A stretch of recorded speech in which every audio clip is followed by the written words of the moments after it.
Speaking of games, though, let's get into some. Let's do it. We're going to start with a game that probably everyone, well, I don't know, a lot of people have played. It's called Fairy Tale.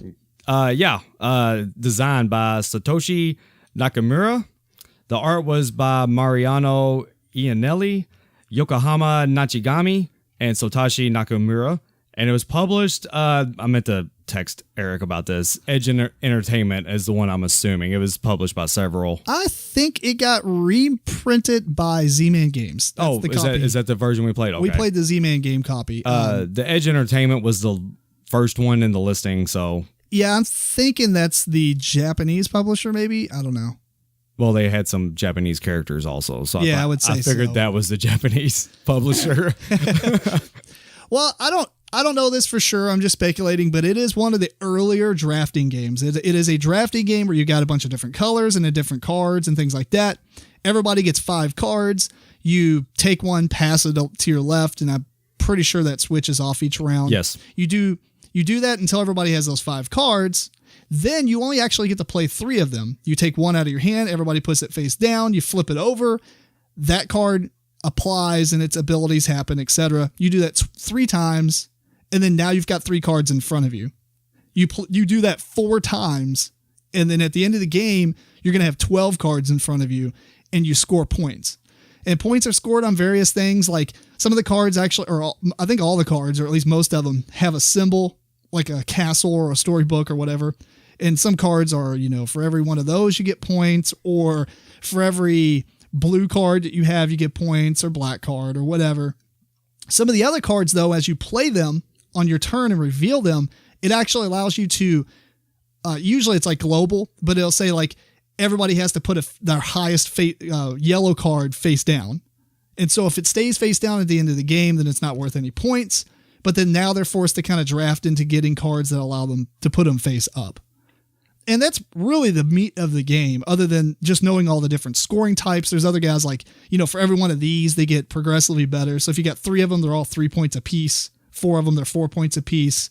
Or this guy counts as these symbols, things like that. So it's really about, you kind of do need to know what's in the deck, or at least what you're looking for. Right. After you play the first time. And it's a really fast game. Yes. I mean, this is like super fast. And I actually think it's too short. Did you think that? Yeah, it was over before it started, it felt like. Yeah, it's like, man, I'm getting this cool little stuff. I'm doing pretty well. Game's done. Which I think I won. So I did well. Yes. But I felt like I just didn't get to do a whole lot. Because really, you're only picking 12 cards and that's it. Right. You almost pick more in Sushi Go. Yeah. But I don't know what you think about this game. The game's fun. It's drafting. Drafting's always cool. Yeah.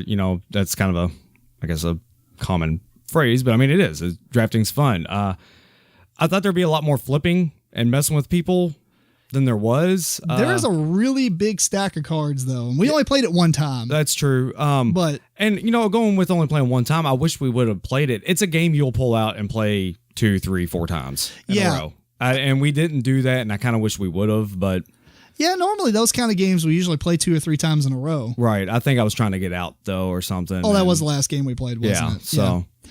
Well, I mean, I thought it was really fun. I actually liked... because a lot of drafting games are, you flip over cards, you do things, and it's about you. It's all about me. I'm doing the best with yellow. I've got the most yellows. I've got the most this, or whatever. Right. But this really is a drafting game that affects other players with those face downs and things like that. And you got to watch what you pass. I fed Eric on the first turn not paying attention, and I kind of ramped him up a little bit. But and the scoring cards, the way that they score, the friendship cards where they go together. If you have this and this. Yeah, and then they're worth, times however many points the original one was. You got some cards if you want to take a gamble on where they're worth decent amount of points, but you got to get like 2 or 3 different cards to go with them. Yeah, if you have this, this, and this, you gain like 12 points or 8 points or whatever, 10 points. Yeah, exactly. So they're a little bit more riskier, but they pay off if you can get them. Of course, like you said, it is a big stack of cards. So if you're trying to go for one of them, you kind of... You're almost hoping those cards come to you. Yeah, you almost have to gamble the fact of, letting them, getting them. And then it's also a gamble. I mean, this is a lot of drafting games anyway, but you gamble on this turn, but you might be gambling for like the rest of the game. Exactly. So it's not just like the cards you're passing around, which changes. I mean, we played it 4 players, and I think is it 5 players? I believe. Yeah. 2 to 5 and best with 4, apparently. 2 things about this. One, I love games to where when you're drafting, I love the hand of cards that always come back to the player at least once. That's just a big thing I like a lot. You know, games like Sushi Go or 7 Wonders or whatever. Yeah, it does in 7 Wonders quite a bit, I think, because you get like 9 cards, unless you're playing with like 7 people. Right. But playing it 3 or 4 players, I mean, you might see your hand twice.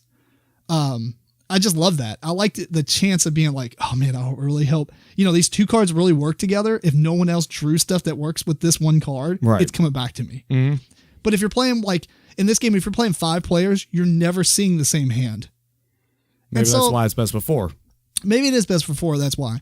The second thing is I love when drafting games add a sort of mitigation to it. For instance, you get 5 cards, but you only play 3.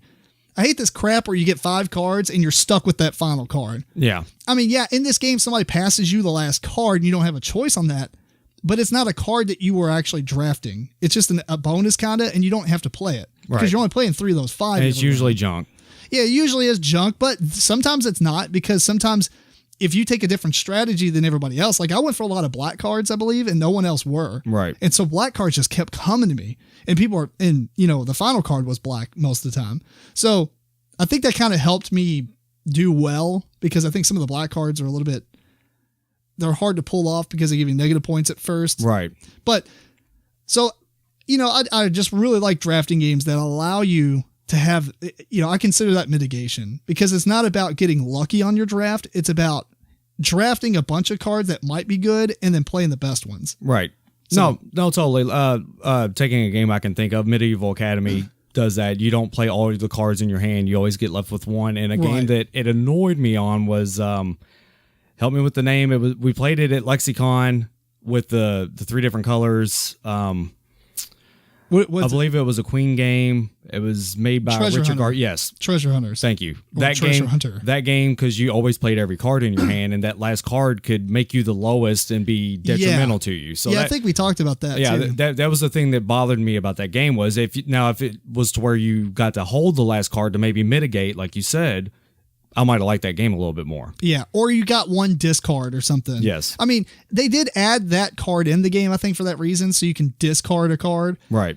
But there was only a couple in that massive stack. So yeah, you're right. That's a game where you would get kind of shafted at the very last pass, because you're like, all right, I'm not getting any red cards. And they're like, yeah. You're like, are you serious?